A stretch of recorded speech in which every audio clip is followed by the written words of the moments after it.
Coucou tout le monde, c'est Aude et bienvenue dans cette nouvelle vidéo.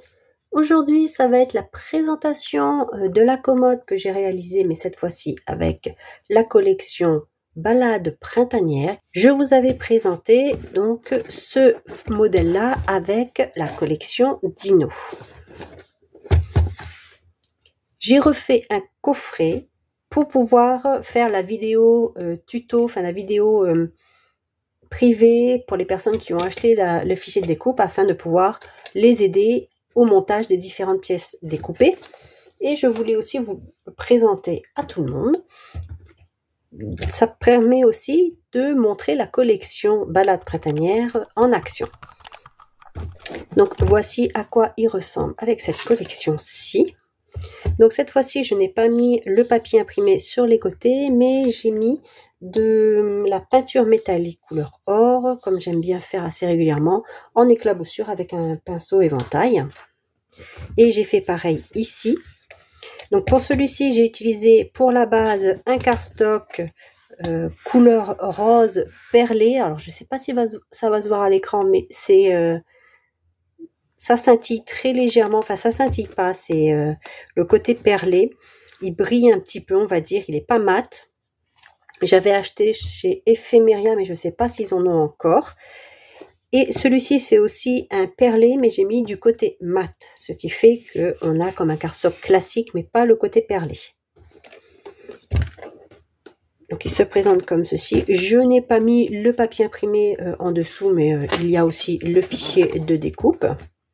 Ici, on a un cadre photo pour y glisser une photo si on le souhaite. Et ici, on peut mettre un tag pour y mettre du journaling au dos, par exemple.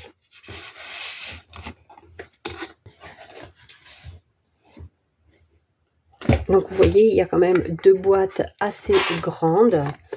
Et ici, les tiroirs sont tout de même assez grands. Ça peut servir donc pour un coffret naissance, pour faire juste pour une petite fille, pour qu'elle range ses différents goodies, ou même pour nous adultes, si on utilise une collection, on va dire vintage ou fleurie, mais pas du tout enfantine ni bébé, ça peut permettre de faire des rangements bureau pour nos goodies de scrap.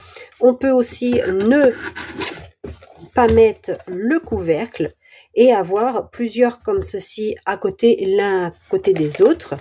On aura tout au-dessus et on pourra mettre les goodies ici. Comme je l'ai dit dans la vidéo, on va dire privée, on peut mettre des petites choses comme ceci. Et ici, c'est suffisamment grand pour ranger quand même pas mal de petites choses. Les tiroirs du bas sont suffisamment grands pour pouvoir y glisser des photos 10 par 15 cm au plus grand. Ou alors, si vous voulez réaliser un mini album, par exemple un album accordéon, pour pouvoir y mettre les photos, ça peut être aussi sympa. Et si c'est un coffret de naissance, on peut très bien mettre ici le body enroulé, par exemple, ou des photos, etc. Ça permet quand même plus d'options. Et ici, on peut mettre plus tout ce qui est tétine, bracelet de naissance. On n'est pas obligé de mettre un dans chaque tiroir. On peut les regrouper si on le veut. Pareil, la petite mèche de cheveux dans un sachet. Voilà. Et après, rien ne nous empêche de mettre des étiquettes ici, coffret naissance, qui sont d'ailleurs en boutique. Elles sont un peu couleur vert parce que je les avais faites par rapport à la collection Dino. Mais le vert tendre va très bien aussi avec cette collection parce que nous avons du vert un petit peu partout. Pas tout à fait le même vert, mais c'est coordonné. Petite astuce, alors j'en avais déjà parlé à plusieurs reprises dans mes vidéos. Si vous avez silhouette, pour avoir les découpes au bon endroit de ce que vous voulez. Donc si vraiment vous voulez, je vais essayer de retrouver la vidéo, mais j'en parle dans une autre vidéo, donc c'est un passage. Si vraiment vous êtes intéressé, n'hésitez pas à me le dire en commentaire si vous voulez que je fasse une vidéo particulière pour utiliser les fichiers de découpe et pour pouvoir mettre le papier imprimé à la bonne taille, au bon endroit, etc. avec des petites astuces print and cut. Ou pas print and cut quand le format est trop grand. Par exemple, ici, nous avons une continuité.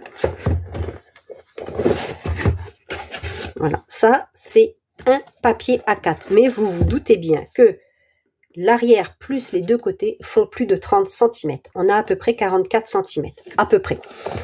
Et j'ai pu quand même avoir un papier qui se suit parce que je peux l'agrandir. Là, je n'ai pas trop agrandi. J'ai vraiment agrandi, mais vous voyez, de 30, on va dire 30 cm à 44, il y a 14 cm. Donc, c'est encore faisable. Et vous voyez, la qualité, elle est encore là. Donc, bien sûr, cela dépend aussi des imprimantes. Il faut faire des tests et autres. Mais ça m'a permis d'avoir une continuité dans ma décoration pour les papiers extérieurs. Donc, si vous voulez un tuto pour vous expliquer, pour le réaliser et ne pas avoir de petites...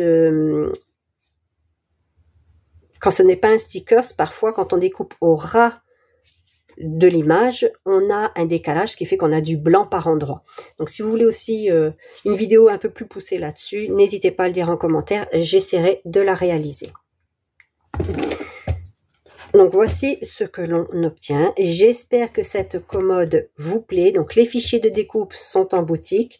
Attention, dans les fichiers de découpe, les papiers imprimés, les die cut et autres ne sont pas inclus. C'est uniquement les fichiers de découpe et vous pouvez le réaliser avec la collection de votre choix.